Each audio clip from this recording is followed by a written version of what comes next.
बारिश में मायके वर्सेस ससुराल का खाना। जानकी अपनी दोनों बेटी के साथ बाजार से सब्जी खरीद रही होती है। जानकी, तुम्हारी बेटी कमल कितनी खूबसूरत है, बिल्कुल दूध की तरह। फिर ये साक्षी इतने सांवले कैसे है? अरे तुमने कहीं जवानी में कोई कुकर्म तो नहीं किया था? ये सुनकर जानकी को बहुत गुस्सा आता है। ये क्या बोल रही है? तुम थोड़ा सोच समझ कर बोला करो। कलावती का यही तरीका गलत था बोलने का, लेकिन सच यही है कि ये साक्षी तुम्हारी बेटी लगती ही नहीं है। अब गुस्से से जानकी अपनी दोनों बेटियों के साथ घर आती है और फिर अपनी सांवली बेटी को बाथरूम में ले जाकर जबरदस्ती उसके मुंह पर केमिकल से भरे हुए फेस वॉश को रगड़ने लगती है। माँ ये क्या कर रही हो? मेरी आंखें जल रही है, बंद करो ऐसा। आज मैं तुझे गोरा करके ही छोड़ूंगी। तेरी वजह से लोग मुझे न जाने क्या क्या कहते हैं। तभी वहाँ पर कोमल आती है। सच में माँ, ये तो किसी एंगल से मेरी बहन नहीं लगती है। ऊपर से हम जब भी इसको अपने साथ बाहर ले जाते हैं, कोई ना कोई हमारा मजाक बना ही देता है। अब इसी तरह एक दिन राजेश के कुछ दोस्त घर आते हैं। वहीं साक्षी हाथों में चाय पानी नाश्ता लेकर उन सभी के पास आती है। अरे राजेश, तूने अपने घर में नौकरानी रखी हुई है क्या? वैसे मैं भी अपने घर के लिए एक नौकरानी ढूंढ रहा था भाई। अरे पागल हो गए हो क्या? ये मेरी बड़ी बेटी है साक्षी। क्या कहा? ये तेरी बड़ी बेटी है? अरे यार, लगती तो नहीं है। तेरी छोटी बेटी कोमल तो इतनी सुंदर है, बेटा भी लगभग तेरी तरह ही लगता है, लेकिन ये कहीं से तुम्हारी बेटी नहीं लगती। कहीं भाभी का जवानी में कोई चक्कर तो नहीं था?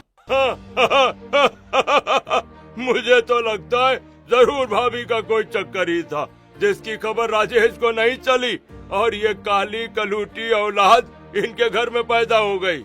ये सुनकर साक्षी मायूस होकर वहाँ से चली जाती है। कुछ देर के बाद मेहमान भी चले जाते हैं, लेकिन तभी साक्षी के पिता अपने हाथ में मोटा डंडा लेकर साक्षी के कमरे में आते हैं। साक्षी बेड पर बैठी होती है। इतने में उसके पिता डंडे से तेज तेज साक्षी के पीठ पर मारने लगते हैं। पापा यू बेवजह आप मुझे इतनी जोर जोर से डंडे से मत मारिए, मुझे दर्द हो रहा है। साक्षी दर्द में चिल्ला रही होती है। तभी उसकी माँ और बहन भाई वहाँ आते हैं। अरे वाह, देखो पापा कितनी तेज तेज दीदी को मार रहे हैं। अरे रुको ना, मैं वीडियो बनाता हूँ। हाँ, बना इस बदसूरत की वीडियो, कहीं ये फेमस ही हो जाए। वैसे तो इसे कोई देखना पसंद नहीं करता। सही कहा। और आज इसकी बदसूरती की वजह से मेरे दोस्त भी मेरा मजाक बनाकर चले गए। ये जब जब बाहर जाती आती है हमारा मजाक बनता है, इसलिए मैंने फैसला कर लिया है कि आज से ये घर के बाहर कदम नहीं निकालेगी। आज से ये सिर्फ घर में खाना बनाएगी और इसे खाना भी सिर्फ एक वक्त मिलेगा, रात को। माँ, मैं इतनी देर भूखी कैसे रहूंगी? भूखा रहना पड़ेगा तुझे, यही सजा है तेरी। अब अगले दिन सुबह जब साक्षी उठकर रसोई में आती है तो देखती है कि रसोई में कुछ मैकेनिक सेंसर फिट कर रहे हैं। माँ, ये सब क्या हो रहा है? ये सेंसर है। आज से हमें बिना बताए अगर तूने फ्रिज, कैबिनेट या कुछ निकाल कर खाने की कोशिश की या तूने चूल्हे पर कुछ पकाने की कोशिश की तो ये सेंसर तेजी से बजेगा, और ये बजा तो तेरी खैर नहीं। आप लोग मेरे साथ ऐसा क्यों कर रहे हैं? चुप कर, तुझ बदसूरत के साथ तो यही होना चाहिए। इतने में वहाँ पर कोमल आती है। माँ, बाहर बहुत तेज बारिश हो रही है, कुछ स्नैक्स बनाकर खाने को दो ना, बहुत मन कर रहा है। हाँ बेटी, क्यों नहीं, सुनाई दे गया तुझे? चल फटाफट से स्नैक्स बना। अब साक्षी रसोई में सबके लिए चाय, समोसे, फ्रेंच फ्राइज, ब्रेड पकौड़े, कचौड़ियाँ बनाकर तैयार करती है और फिर उसे लेकर वो बैल्कनी में आती है। लीजिए, आप लोग ये स्नैक्स खा लीजिए। अरे बाहर कितना अच्छा मौसम हो रहा है। अब साक्षी बैल्कनी के पास आती है और हाथ आगे की ओर करती है। उसके हाथों पर कुछ बारिश की बूंदें गिरती हैं। ये बारिश कितना सुहाना लग रहा है। अब साक्षी इतना बोलती ही है कि तभी उसकी माँ गुस्से से वहाँ पर आती है और उसके बालों को नोचते हुए टेबल के पास लेकर आती है। चुपचाप से इस टेबल के पास खड़ी रह, ज्यादा शौक है बारिश एंजॉय करने का। अब साक्षी चुपचाप खड़ी होती है। फिर कुछ देर के बाद साक्षी टेबल पर पड़े कुछ स्नैक्स को उठाकर अपने मुंह में रखती है कि तभी उसके पिता खींचकर उसके गाल पर एक चांटा लगा देते हैं, जिससे उसके मुंह में रखा निवाला नीचे गिर जाता है और गाल लाल पड़ जाता है। पापा आपने मुझे क्यों मारा? मेरी गलती क्या थी? मैं तो बस समोसे का एक टुकड़ा खा रही थी। हाँ, लेकिन क्यों? तुझे कहा है ना, इस घर में तुझे खाना सिर्फ एक टाइम मिलेगा। और ये क्या बारिश लगा रखा है यहाँ? चली जाए यहाँ से। सही किया इसके साथ, बढ़िया स्नैक्स खाने वाली। और हाँ, इस बारिश में अच्छा खाना सिर्फ हम खाएंगे, तू नहीं। अब इसी तरह शाम को साक्षी छत पर से कपड़े उतारने के लिए आती है कि तभी आसमान में तेज बिजली कड़कती है और बारिश होने लगती है। बाप रे, कितनी तेज बारिश हो रही है शाम को। चलो फटाफट कपड़े उतार लेती हूँ, फिर अपने लिए थोड़े ब्रेड टोस्ट करके गर्मा गर्म चाय बनाऊंगी। हल्की भूख लग रही है और बारिश में चाय किसे नहीं पसंद होती। अब फटाफट कपड़े उतार कर साक्षी रसोई में आती है और फ्रिज खोलती है, लेकिन फ्रिज का डोर जैसे ही ओपन होता है उसके अंदर से तेज हॉर्न की आवाज आने लगती है, जिसकी आवाज सुनकर रसोई में परिवार के सदस्य इकट्ठे हो जाते हैं। वहीं जानकी बिना सोचे समझे साक्षी के गाल पर एक चांटा लगा देती है। देखा, मुझे तो पता ही था कि तू चोरी चुपके कुछ ना कुछ यहाँ खाने आएगी ही। माँ, वो बारिश हो रही थी तो थोड़ा चाय और ब्रेड खाने का मन कर गया। कुछ भी खाने को नहीं मिलेगा तुझे, चाहे बारिश हो या तूफान आए। अरे हम तो तुझ बदसूरत को खाने के लिए इतना तड़पा देंगे कि तू एक दिन अपनी जान से ही हाथ धो बैठेगी।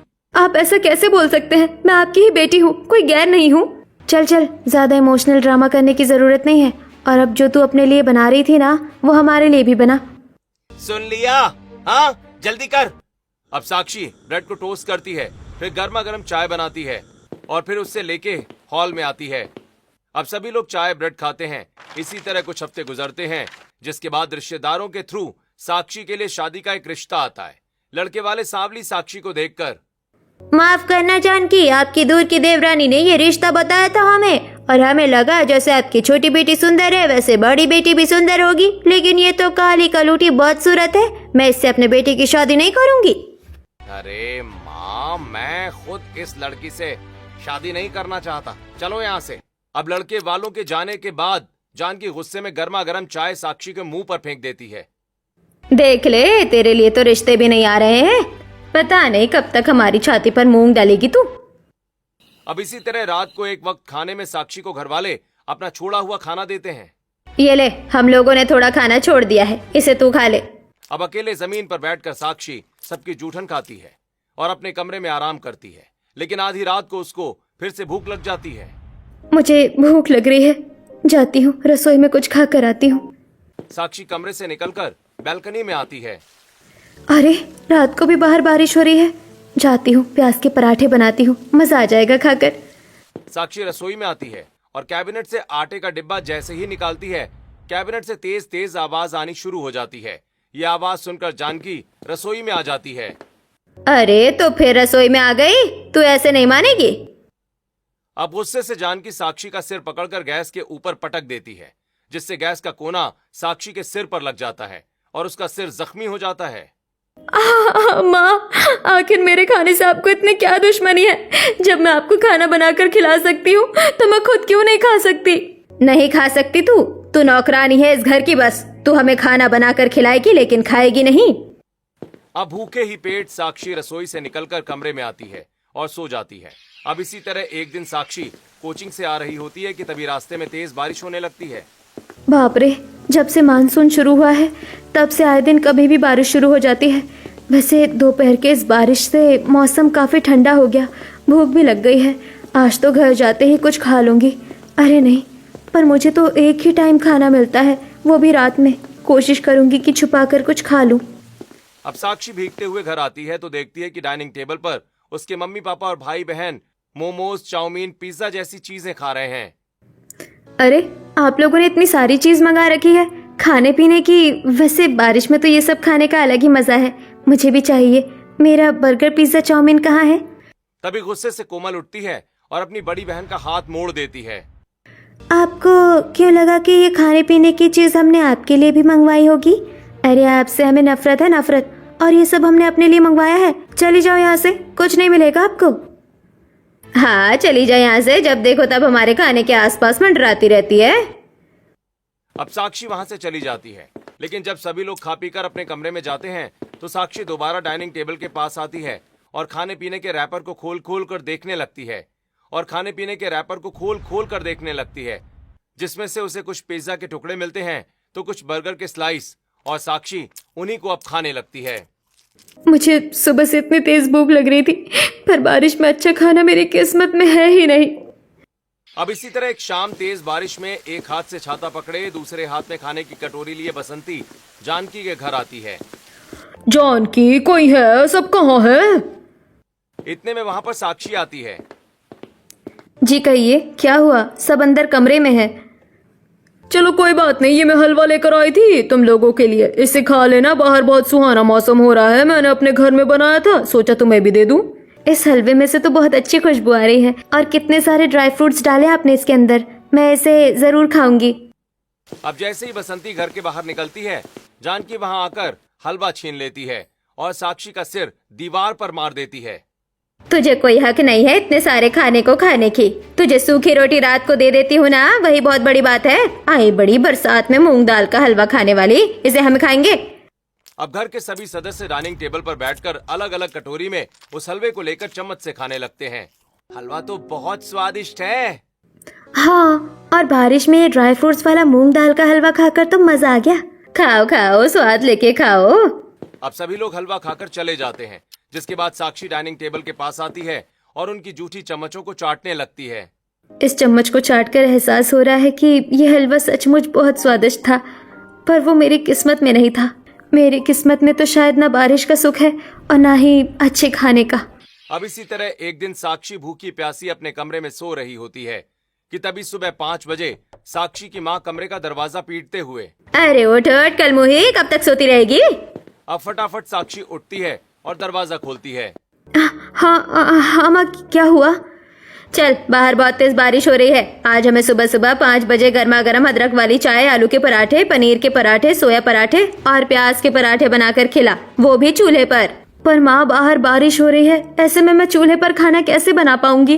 मुझे नहीं पता, बंदोबस्त कर और चूल्हे पर ही बनाकर खिला। आज हमें चूल्हे का खाना ही खाना है। आज सुबह 5 बजे साक्षी छाता लेकर बाहर आती है। छाता पकड़कर तो काम हो नहीं पाएगा। अब बारिश में भीगकर साक्षी तिरपाल से एक चौकोर टेंट खड़ा करती है और फिर उसके नीचे वो कुछ ईंटें लगाकर चूल्हा बनाती है और फिर उसके अंदर लकड़ियां जलाकर वो खाना बनाना शुरू करती है। अब साक्षी एक तरफ प्याज, पनीर, सोया और आलू के पराठे धीरे धीरे तैयार कर रही होती है। बाप रे, बारिश के साथ साथ आंधी तूफान भी कितना तेज हो रहा है। और सच कहूँ तो सुबह 5 बजे बारिश में भीगते भीगते मुझे तो अब ठंड भी लगने लगी है। साक्षी इतना कहती है कि तभी मोहल्ले में एक ऑटो आकर रुकता है और उस ऑटो से एक परिवार बाहर निकलता है। वहीं उस परिवार के एक लड़के की नजर साक्षी पर जाती है। अरे, ये लड़की पागल है क्या? इतनी बारिश में घर के बाहर खाना क्यों बना रही है? और बाहर से तो इसका घर देखने में काफी आलीशान लगता है, फिर ये चूल्हे का क्यों इस्तेमाल कर रही है? जाने देना बेटा, तुझे क्या मतलब बनता है ये सब जानने का। चल, बारिश बहुत हो रही है, अंदर चलते हैं।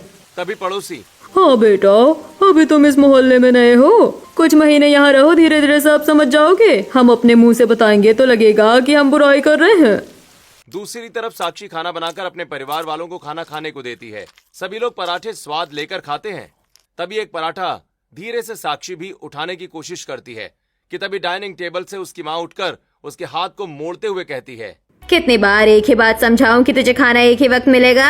माँ, बाहर बहुत अच्छी बारिश हो रही है और फिर इतनी मेहनत से मैंने ये पराठे बनाए हैं। मेरा भी मन कर रहा है बारिश में पराठे खाने का, मुझे भी खाने दीजिए ना। अपने मन को कंट्रोल में रख, नहीं मिलेंगे तुझे पराठे खाने को, चली जा यहाँ से। अब इसी तरह एक दिन सबसे छुपाकर साक्षी घर की टेरेस पर कुछ फल खा रही होती है। मौसम कितना अच्छा हो रहा है, लगता है बारिश होने वाली है।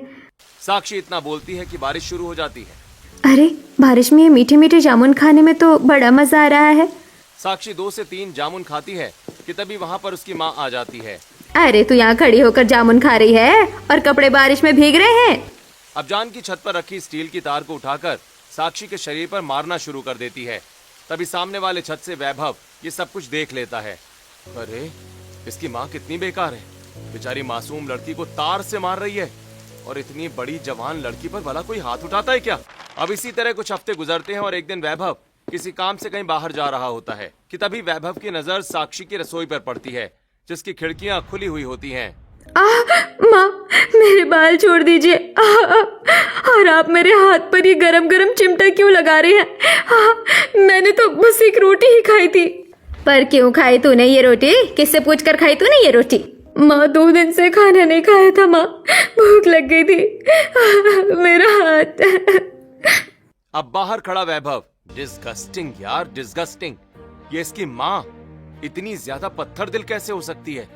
उस बेचारी को कैसे खाने के लिए तरसा रही है अब ऑफिस में वैभव अपने दोस्त सुमित से बात करता है, जो इस मोहल्ले में काफी समय से रह रहा होता है। अच्छा, तो तू उस सांवली लड़की की बात कर रहा है?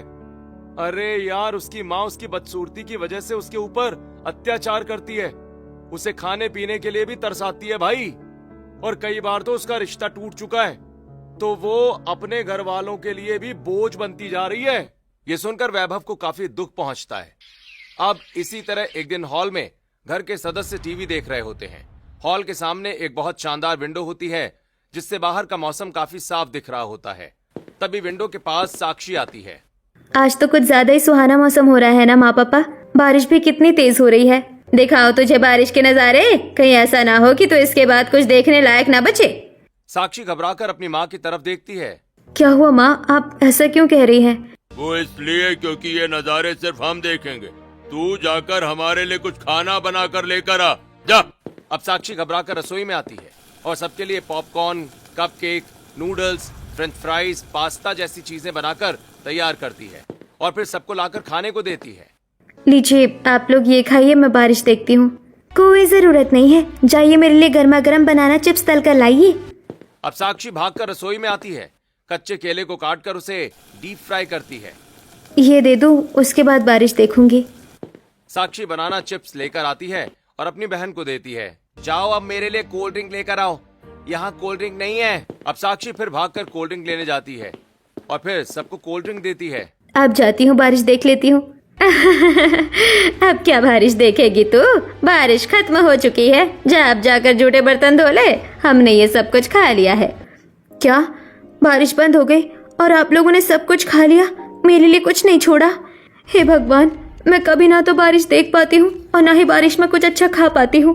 बहुत सेल्फिश है ये लोग। अब इसी तरह एक शाम साक्षी बाजार सब्जी लेने जाती है। भैया सब्जी जल्दी दे दीजिए, बारिश बहुत ज्यादा हो रही है। अब साक्षी सब्जी का थैला जैसे ही उठाती है उसे चक्कर आ जाते हैं। इतने में वहां वैभव आ जाता है। वैभव साक्षी को उठाकर अपने कंधों के सहारे सामने की चाय की टपरी पर लेकर आता है और बिठाकर उसे पानी पिलाता है। हे, तुम ठीक तो हो ना? शायद तुम्हारी तबीयत ठीक नहीं है। भैया जरा 2 कप चाय देना। चाय वाला 2 कप चाय वैभव को देता है। आप कौन है और आप ये सब क्यों कर रहे हैं? मुझे घर जाना है। बस यार, बहुत हुआ।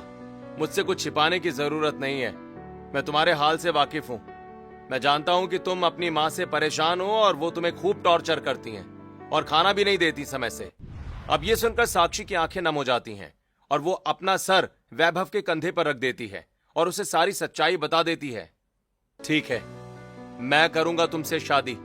मैं कुछ ही दिन में अपनी माँ के साथ तुम्हारे घर रिश्ता लेकर आऊंगा। अब कुछ देर के बाद साक्षी अपने घर चली आती है। रात को साक्षी अपने कमरे में। हे भगवान, कौन था वो शख्स जिसे मैंने अपने घर की सारी बात बताई और वो रिश्ता लाने की भी बात कह रहा था?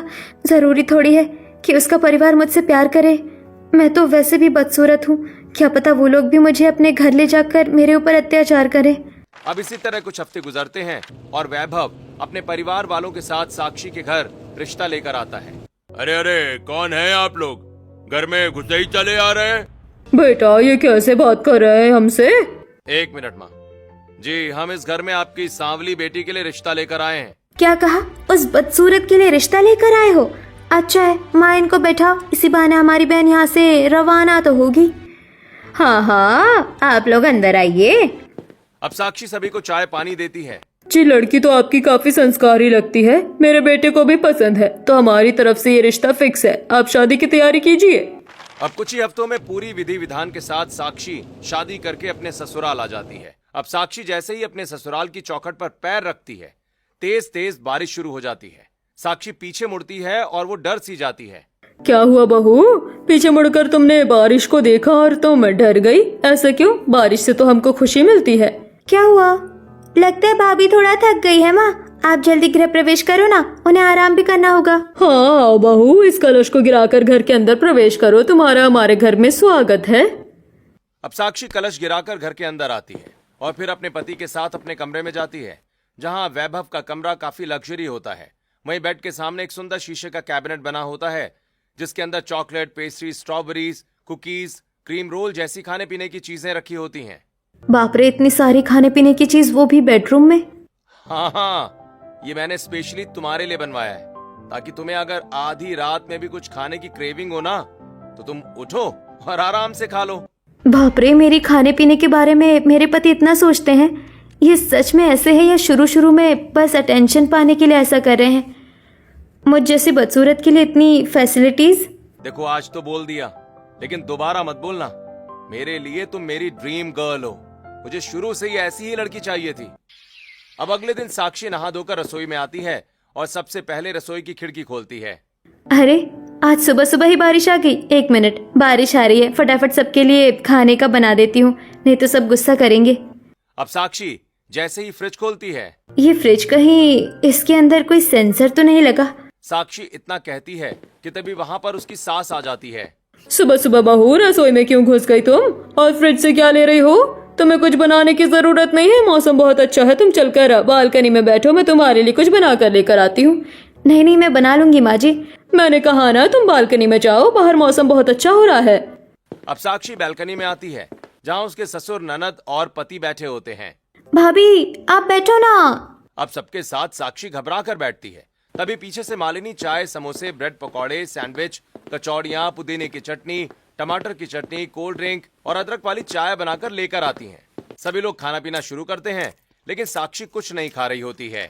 कहीं ऐसा ना हो मैं जैसे ही कुछ खाऊं मेरी सास मुझे मारने पीटने लगे। इतने में वैभव धीरे से साक्षी के हाथ पर अपना हाथ रखता है। साक्षी खाओ ना, माँ ने तुम्हारे लिए ही बनाई है ये सारी चीजें। हाँ बहू, ये सब कुछ तुम्हारे लिए है, खाओ ना, देखो कितना अच्छा मौसम है, फटाफट खाओ चलो।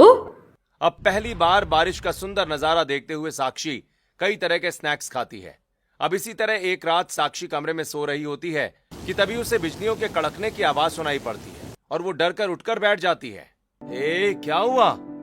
तुम ठीक तो हो साक्षी? जी, बाहर शायद बारिश आ रही है। क्या कहा? बारिश? तो चलो कुछ बाहर खाकर आते हैं। इतनी रात को बाहर क्यों जाना है? बारिश आ रही है तो मैं आपके लिए घर में ही सब कुछ बना देती हूँ। मेरे लिए कौन सा नया है, मायके में भी तो बनाती ही थी, पर कभी खाती नहीं थी। नहीं नहीं, मुझे कुछ नहीं खाना घर का, हम बाहर जाएंगे। अब वैभव साक्षी को बाइक पर बिठाकर मिडनाइट में बारिश में बाहर लाता है और उसे गर्मा गर्म स्टीम मोमोज खिलाता है। फिर चाय की टपरी पर अदरक वाली चाय पिलाता है। वैभव, मैं पहली बार बारिश को इतनी नजदीक से महसूस कर पा रही हूँ। और तुम्हें पता है, मुझे चाय बहुत पसंद थी और ये मोमोज जो हमने खाए वो काफी अच्छे थे। मैं जानता हूँ तुम्हारे बहुत सपने हैं, लेकिन तुम्हारी माँ ने उन्हें कभी पूरे होने ही नहीं दिया। लेकिन अब तुम मत डरो, तुम मेरे साथ अपनी लाइफ खुल कर जी सकती हो। अब कुछ हफ्ते के बाद वैभव के पिता अपने हाथ में 2 जैसलमेर की टिकट लेकर आते हैं। बेटा, ये लो, ये तुम्हारी और बहू की जैसलमेर की टिकट है। यहाँ पर हमारी बहुत बड़ी कुल देवी है, तुम दोनों जाकर पहले तो दर्शन करके आओ। ठीक है पिताजी। अब अपनी पत्नी को लेकर वैभव जैसलमेर आता है और पहले माता रानी के दर्शन करता है, फिर होटल बुक करके उसमें स्टे करता है। साक्षी तुम बैठो, आज मैं तुम्हें ना अपने हाथ से कुछ बनाकर खिलाता हूँ। अब वैभव अपनी वाइफ के लिए इटालियन डिश बना रहा होता है। दूसरी तरफ साक्षी होटल के विंडो से बाहर देख रही होती है, जहाँ बारिश और ओले गिर रहे होते हैं। बाहर कितनी अच्छी बारिश हो रही है, मन कर रहा है अभी बाहर चली जाऊं, पर कहीं मेरे पतिदेव गुस्सा तो नहीं हो जाएंगे। इतने में पीछे से वैभव इटालियन डिश लेकर साक्षी के बगल में आता है। अरे बाहर बारिश हो रही है, तुमने मुझे पहले क्यों नहीं बताया? चलो फटाफट खा लेते हैं, फिर बाहर चलेंगे। अब साक्षी और वैभव इटालियन डिश खाते हैं। ये बहुत अच्छा बना है और सच कहूँ तो मेरे लिए तो पहली बार किसी ने कुछ बनाया है। अब वैभव अपने हाथ से साक्षी के लिए एक स्टाइलिश ड्रेस सेलेक्ट करता है, जिसे पहनकर साक्षी बाहर आती है। बाहर काफी अच्छा रोमांटिक मौसम हो रहा होता है। साक्षी चलो, वहाँ मसाला भुट्टे बिक रहे हैं, चलकर भुट्टे खाते हैं। अब साक्षी और वैभव भुट्टे खरीद कर खाते हैं। साक्षी, थोड़ी आगे एक बहुत अच्छी मैगी की दुकान है। शादी से पहले मम्मी पापा के साथ आता था ना, तो खाता था। चलो तुम्हें भी ट्राई करवाता हूँ। अब साक्षी को लेकर वैभव मैगी के शॉप पर आता है और उसे गर्मा गर्म चटपटी मैगी खिलाता है। अरे बारिश में भीगते हुए ये चटपटी मैगी खाकर तो मजा आ गया। देखिए ओले गिर रहे हैं। अब कुछ देर के बाद वैभव और साक्षी होटल में आते हैं। साक्षी, टेरेस पर चलें क्या? थोड़ा बारिश में और भीग लेंगे। ठीक है। अब साक्षी और वैभव टेरेस पर आते हैं, जहाँ हल्की बारिश हो रही होती है और दोनों रोमांटिक डांस करते हैं। वैभव, आज मुझे ऐसा लग रहा है कि तुम्हें पाकर मुझे मेरी जिंदगी की सारी खुशियाँ मिल गई। तुम और तुम्हारा परिवार बहुत अच्छा है। अब कुछ हफ्ते के बाद साक्षी और वैभव घर आ जाते हैं। इसी तरह एक शाम साक्षी घर के हॉल में अकेली बैठी होती है। तभी उसकी सास और उसकी ननद अपने हाथ में पिज्जा और बर्गर लेकर वहां पहुंचती हैं। भाभी भाभी देखिए हम आपके लिए क्या लेकर आए हैं। देख बहू, हम तेरे लिए पिज्जा और बर्गर लेकर आए। बाहर बहुत अच्छा मौसम हो रहा है, चल टीवी चला ले, ऐसे चुपचाप क्यों बैठी है। अब घबराकर साक्षी टीवी ऑन करती है और टेबल से पिज्जा उठाती है कि तभी उसकी आंखें नम हो जाती हैं। ये लोग मेरे खाने पीने का कितना ख्याल रखते हैं, पल पल पर ये मुझे कुछ न कुछ अच्छा लाकर खिलाते हैं। अपने मायके में तो बस मुझे सबका जूठन ही मिला है। क्या हुआ बहू, हमसे कोई गलती हो गई क्या? तेरी आंखें नम क्यों है? भाभी क्या हुआ, बोलिए ना। अब साक्षी दुखी होकर अपने मायके की सारी सच्चाई अपनी सास को बताती है। अच्छा बहू, इसलिए तू हर वक्त कुछ भी खाने से पहले घबराती थी। मुझे तो समझ नहीं आता कि तेरी इस बदसूरती के चक्कर में तेरी माँ तुझे दाने दाने के लिए तरसा रही थी। भाभी आप चिंता मत कीजिए, आपके मायके में आपके साथ जो हुआ वो यहाँ कभी नहीं होगा। अब साक्षी की सास और ननद साक्षी को गले से लगा लेती हैं, जिसके बाद साक्षी खुशी से बर्गर पिज्जा खाते हुए हॉल में पिक्चर देखती है। अब इसी तरह एक दिन साक्षी के ससुराल वाले साक्षी को लेकर शॉपिंग मॉल आते हैं। हे साक्षी, तुम्हें जो भी पसंद है खरीद लो। भाभी अभी ना रेनी मौसम है, इस वक्त कुछ नॉर्मल और प्रिंटेड कपड़े खरीदो, आप पर अच्छा लगेगा। अब साक्षी चेंजिंग रूम से एक स्टाइलिश गाउन पहनकर आती है, जिसके ऊपर फूलों के प्रिंट छपे होते हैं। ये तो बहुत अच्छा लग रहा है यार, इस ड्रेस में तो हमें गोवा में होना चाहिए था।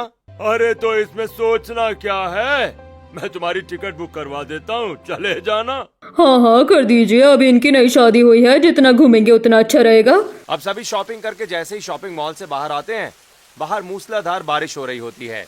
अरे बारिश इतनी तेज हो रही है पापा, और मॉल से पार्किंग का डिस्टेंस भी बहुत ज्यादा है। चलिए ना जब तक बारिश में भीगते हैं।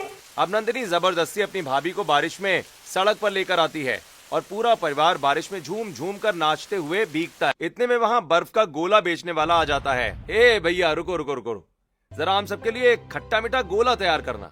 अब पूरा परिवार बारिश में भीगते हुए गोला खाता है। आप लोगों के साथ ये बारिश का मौसम कितना खूबसूरत लग रहा है। आज से पहले मैंने कभी इतने अच्छे से बारिश एंजॉय नहीं किया। अब कुछ हफ्ते के बाद साक्षी अपने पति के साथ गोवा आती है। वहाँ भी बारिश का मौसम होता है। साक्षी बारिश में बीच जैसी जगह पर खड़ी होकर, कितना अच्छा व्यू है वैभव, यहाँ और ये बारिश भी कितनी खूबसूरत लग रही है। मुझे तो सिर्फ तुम खूबसूरत लग रही हो साक्षी।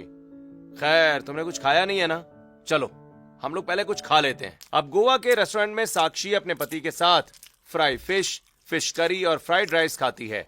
अब कुछ दिनों के बाद गोवा ट्रिप से वैभव साक्षी घर आ जाते हैं। अब साक्षी अपने ससुराल में काफी खुश होती है।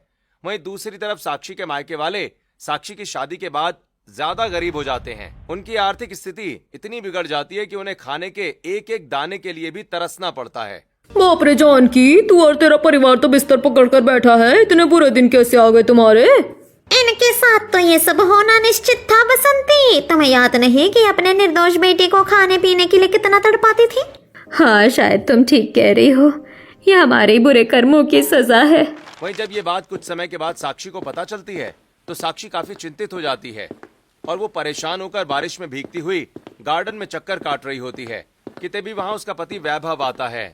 साक्षी, तुम इतनी देर से बारिश में भीग रही हो, ऐसे तो तुम बीमार पड़ जाओगी। एक सेकंड, तुम किसी टेंशन में लग रही हो, सब ठीक तो है ना?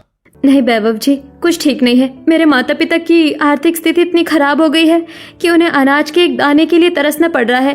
कुछ समय और उन्हें खाना नहीं मिला तो वो हॉस्पिटलाइज हो जाएंगे। अब धीरे धीरे साक्षी के ससुराल वालों को भी ये बात पता चलती है। बहू तुम चिंता मत करो, हम राशन पानी और कुछ पैसे लेकर तुम्हारे माता पिता के यहाँ चलते हैं।